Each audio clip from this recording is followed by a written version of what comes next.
Natalie is she's read your book before, Okay. or at least parts of it. And one of the things she brought There you up go, I'll was the advertise. topic of, there it is, Thank you. Appreciate it. the topic of girls trips. Girls trips. Okay. And what about girls trips? Yeah, he was asking me if there was anything in the book that I disagreed with. And I Okay. said, I don't necessarily disagree, I don't think. But I was curious to hear more about your perspective. There was a point you made in the book about, I guess, not thinking it's okay for your significant other to go on a girls trip. I think I just wanted to discuss that, maybe try to understand it better. Yeah. So question around that?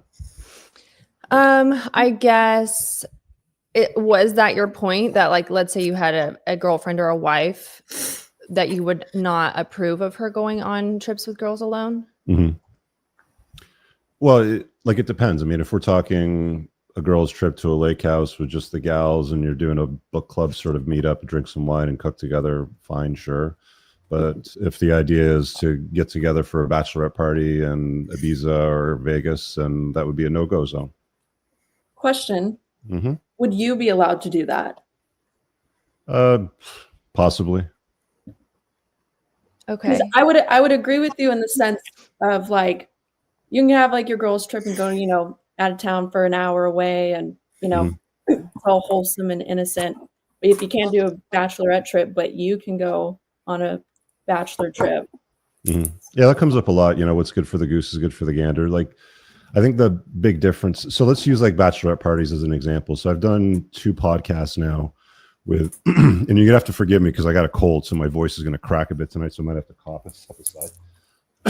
But I've done 2 podcasts now with male strippers, and they were talking in detail about their experiences over, I think it was collectively about 20 years, between the 2 of them separately. And about 80% of the interactions that happen at these bachelorette parties involve sexual intimacy. Something like 2 in 10 brides to be indulge in some version of sexual intimacy with the strippers. So it's either the guests at a bachelorette party or the bride to be, but some version or some mix of that. Because, what happens in Vegas stays in Vegas. This is the bachelorette party, so the girls go wild sort of thing. I've never seen that level of participation when guys get together for a stag or something like that. It just doesn't happen. Dancing Bear, have you guys ever heard that story before? No? I haven't, no. I'll let you guys look it up after the fact, after the show, but go to Google and search up Dancing Bear and you'll get some information on what that's about. But that's basically the bride-to-be participating in some level of intimacy with the male stripper. So I think it's, why it might sound similar, it's not the same. And I think there's a different set of standards that have to exist for men and women when it comes to how they operate within the relationship. The main point of it, Natalie, though, is if you're going to lead the relationship and you're going to be in a relationship with a woman, you've invited her into your life to build something together, whether it's long-term, a family, children, whatever it happens to be. I think you'd have to be incredibly stupid and naive as a guy to co-sign or endorse girls' trips away, which often lead to trouble. And I think that most women on the panel know that they do lead to trouble a lot of the times. Yeah, I mean, I can kind of see both sides in the sense of, like, especially if you're in a long-term relationship, there's certain things that you should do as a man to protect the marriage. I'm going to use the context of marriage. Yeah.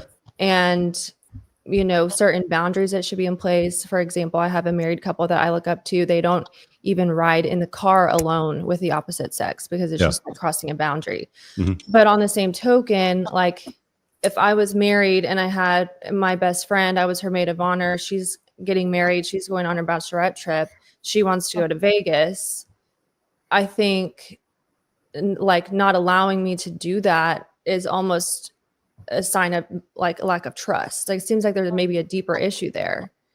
Yeah, and that's usually I've been to Vegas many times. I've never had sex with a stripper. Mm-hmm.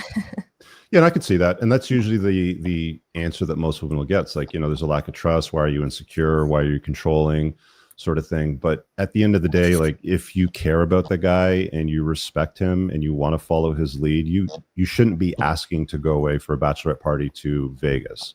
That should be a conversation maybe you have with your girlfriend who's getting married and be like, hey, look, you know, I'm happy to do a bachelorette party if it's something nominal, but if you're going to set it up in Vegas or something like that, just understand that I'm going to have to pass.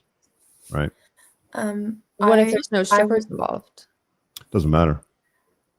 Like that would be the expectation had, you know, if a guy's expected to lead the relationship, if the guy's expected to pay for things, if the guy's expected to be competent, resourceful, solve problems, make money, be masculine, be alpha, be beta, be funny, all of these things, then he has to have some degree of authority in the relationship. Because if you don't have any authority in that, leading it, you're, I mean, without putting too fine of a point on it, you're kind of a bitch. Because a lot of guys that end up in situations like that, like that's how they get cheated on. What if like you know your partner, like say you've been together for a while, or maybe you're married and you know like your partner would never do something like that to you. Okay, like here's an example. Like I recently just got out of a relationship like about 2 months ago, but while we were together, there was a bachelorette trip that was planned in December, which was my best friend. And it was a cottage outside of New York, and we finger painted and played card games and barely drank. And we went and made candles at a factory together, went antique shopping. And that was the bachelorette trip. Okay. Have fun. You know? Yeah. No problem at all. Okay. Can I respond to that really quick? I think there's a statement that you made that is super dangerous, which is like, that Halston made. That like, oh, I know my partner would never do that. Or even saying that about yourself, like I would never cheat on you. I think human beings are capable of anything. So I think to say like, oh, I know my boyfriend would never cheat, or I would never cheat on my boyfriend, to me, that's almost a red flag because you're so unaware of your own capabilities.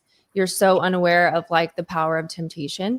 So that's why earlier I said I understand putting if you have a value system and also like a track record and a history record, and you don't sleep around, and you know, date to marry, and you've never cheated before, and on top of that, like you know yourself, you also pick a partner that has the same value system as you as well. And of course, with time comes building that trust and building that loyalty within that person.